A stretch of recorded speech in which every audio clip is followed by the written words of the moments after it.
नमस्कार, times of Swaraj में आप सबों का स्वागत है। मैं हूं संतोष सिंह और आज हम टाइम्स ऑफ स्वराज में चर्चा करने जा रहे हैं दीपक बाबू, भरोसा का पुल लगातार टूट रहा है। मीडिया के लिए या मीडिया से जुड़े हुए लोगों के लिए या बिहार के लोगों के लिए ये महज एक पुल टूटने की घटना है। सारे नेशनल मीडिया भी खबर चला रहे हैं कि 10 दिनों में बिहार में 5 पुल टूट गया है। ये खबर उनके लिए है, लेकिन मेरे लिए ये खबर नहीं है। मेरे लिए खबर ये है कि यह पुल भरोसे का पुल था, यह पुल विश्वास का पुल था, ये पुल आपसी रिश्तों का पुल था जो लगातार धाराशायी हो रहा है।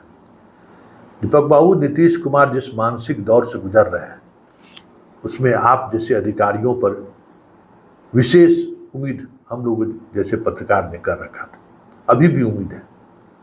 आप जिस परिवेश से यहाँ पहुँचे हैं, जिस मिजाज के आप हैं, जिस स्वभाव के आप हैं, आपसे तो हम ये कह ही सकते हैं, क्योंकि आप रिश्तों को निभाना जानते हैं, रिश्तों के मर्म को भी आप समझते हैं। लेकिन आप इस तरीके से पत्थर दिल हो जाएंगे, ये मैंने कभी नहीं सोचा था। आप उस जगह पे हैं जिस जगह पर बैठकर आप नीतीश कुमार के साख को, नीतीश कुमार के इनकवाल को बचा सकते हैं। आज नीतीश कुमार उस मनः स्थिति में होते तो जिस तरीके से विश्वास का पुल टूट रहा है, क्या वो बर्दाश्त कर लेते? क्या जिस तरीके से लगातार खबरें आ रही हैं, कल वहाँ पुल टूट, बगहा में टूट गया, किशनगंज में टूट गया, मधुबनी में टूट गया, क्या ये नीतीश कुमार अपने होश में होते तो क्या ये बर्दाश्त कर पाते? क्या ऐसे में तो आंख नाक कान आप ही हैं और आपकी चुप्पी हमें चुभ रही है, आपकी चुप्पी हमें अंदर से झकझोर रही है कि ना आज दीपक बाबू को तो जगा कर रखेंगे। क्योंकि उस दीपक बाबू को मैं भी 15 वर्षों से मैं भी जान रहा हूँ, हंस मिजाज, खुश मिजाज, हमेशा बिंदास रहने वाला अधिकारी। क्या हो गया आपको? कहाँ खो गए? क्या लगता है जैसे जमीन मर गया है आपका? कैसे ये सब बर्दाश्त कर रहे हैं? अरे पैसा की कमजोरी हर किसी इंसान को है। हमको मान लीजिए मौका नहीं मिला, इसलिए ईमानदारी की बात करते हैं। मौका मिलेगा हम भी उसी तरीके से करेंगे, लेकिन एक लिमिट तक। बाल बच्चा, बेटा से पोता, अब परपोता, उसके बाद भी पोता पर कौन पैसा इतना जमा करने पर सोचता है? कोई सोचता है? और जो सोचता है तो समझिए कि अपने जीवन का जो कृत्य है सब चीज दांव पर लगा रखा है। इतने बड़े पद पर आप रहे हुए हैं, बिहार का मुख्य सचिव। अब इससे बड़ा पद और क्या हो सकता है? इससे बड़ा गरिमा वाला पद क्या हो सकता है? और आप उसके बाद से लगातार सीएम के साथ में। जरा इस देखिए, ये पुल टूट नहीं रहा है, ये नीतीश का भरोसा टूट रहा है। यह पुल नहीं टूट रहा है, नीतीश के प्रति जो इस देश की 14 करोड़ आबादी का जो भरोसा है ना, वो भरोसा टूट रहा है। इसलिए हमें दर्द हो रहा है, महसूस हो रहा है कि कुछ कीजिए, कुछ कीजिए। पढ़ते अमृत से भी बोलिए कि भाई आप लोग 2005 में जब से नई सरकार बनी, नीतीश कुमार आए, किस पर भरोसा किया भाई? हाँ, दीपक कुमार हो, पढ़ते अमृत हो, चैतन्य प्रसाद हो, अतुल प्रसाद हो, क्या कहते हैं, बिहार विद्यालय परीक्षा समिति वाले जो जनाब है, आनंद किशोर, कोई दूसरा अगल बगल फटका, चंचल कुमार, कोई तीसरा फटका भी है क्या? आप ही लोग साथ में रहे ना। बचा लीजिए दीपक बाबू, नहीं तो दशकों तक लोग या भरोसा नहीं करेगा। कितना भरोसा नीतीश कुमार ने आप लोगों पर किया और आप लोग उनके साथ क्या किए? अरे इतिहास लिखा जाएगा ना, ऐसा थोड़ी कि इतिहास नहीं लिखा जाएगा, लिखा जाएगा तो चर्चाएं तो होंगी ना। बताइए, आप लोगों को लेकर नीतीश कुमार क्या क्या नहीं झेले हैं।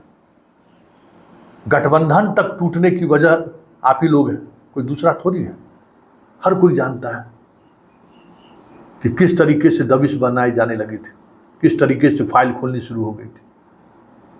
तो ये सब कुछ आप लोग समझ ही रहे। अरे नीतीश रहेगा तब न रहिएगा, और नीतीश खत्म तो फिर आप लोग कहाँ रहिएगा? ये अलग बात है कि भाई आप लोगों का जो प्रशासनिक स्किल है वो स्लाइड इंच वाला है, कहीं भी फिट कर जाते हैं। तेजस्वी भी आ जाएंगे तो सबसे पहले गुलदस्ता लेके पहुंच जाइएगा। गए भी थे, जब लगा कि चुनाव परिणाम पूरी तौर पर 2020 में नहीं आया था, लगा कि तेजस्वी बन जाएंगे तो गुलदस्ता लेके पहुंच ही गए थे आप लोग। फिर भी यह अलग बात है, लेकिन जरा उस भरोसे का भी ख्याल करिए, एक्शन में आइए, कुछ कीजिए।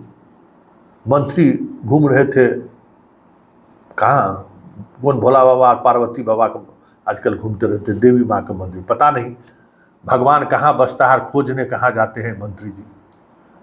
हमें बार बार ये समझ में नहीं आता कि इतना चंदन फटिका लगा के आज जितना भोला बाबा को कस कस के पकड़ते हैं, बनारस से लेके कहाँ सोमनाथ कहाँ कहाँ घूमते रहते हैं। अरे असल भगवान तो घर में है, असल भगवान जिस विभाग में आप मंत्री हैं वहाँ है। उस भगवान को छोड़कर बाहर कहीं शांति मिलने वाला है?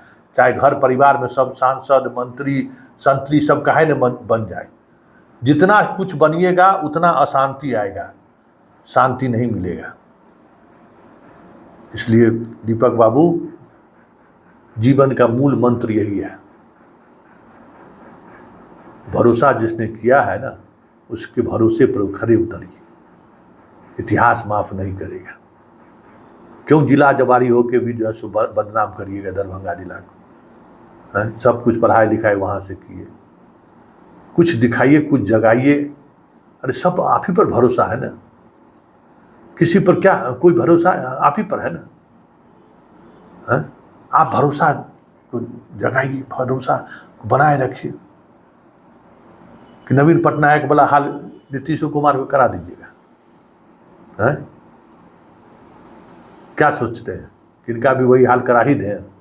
तो नवीन बाबू का हो गया, वही नीतीशो बाबू को करा देना चाहते हैं। ऐसा मत करिए। बिहार और उड़ीसा में फर्क है, लोग याद रखता है चीज़ों को। भरोसे पर खरे उतरिए दीपक बाबू, और थोड़ा दिखाइए रंग, और दिखाइए रंग। इस प्रदेश को अभी भी आपकी ज़रूरत है। आप अगर नीतीश जी के पसंद है, नीतीश जी आपको पसंद कर रहे हैं तो रहिए, आप कोई गुरेज नहीं है, आप रहिए, लेकिन उनके इकबाल को बना रहे, उनका प्रभाव मंडल बना रहे। अब आप ही लोगों के हाथ में है ना। अब आप उस स्थिति में हैं, अब तो उस स्थिति में है भी नहीं, तो कम से कम आने वाला 5 वर्ष जो उम्मीद लगाए बैठे हुए हैं कि हम मुख्यमंत्री रह सकते हैं, तो 5 वर्ष आप ही लोगों के भरोसे न रहेंगे कि दूसरे के भरोसे रहेंगे। और देख रहे हैं कि सामने दुश्मन कौन है। जब नवीन पटनायक से जब समर्थन लेना रहता था तो फोन पर बतियाते थे, दिल्ली बुला के गले मिलते थे, और जब चुनाव सामने आया तो किस तरीके से पब्लिक के सामने में उनको जलील किया, वो किसी से छुपा हुआ है क्या? इसलिए दीपक बाबू, आपसे आरजू विनती है, बचा लीजिए बिहार को, बचा लीजिए नीतीश के साख को, बचा लीजिए बिहार के साख को। लोग हंस रहा है, जग हंसाई हो रहा है कि कैसे बिहार में क्या हो रहा है। प्लीज़ जरा जमीर को जगाइए। और देखिए दीपक बाबू, पैसा लेके कोई गया, आपके मुख्यमंत्री कहते हैं कि कफन में कोई जेब होता है?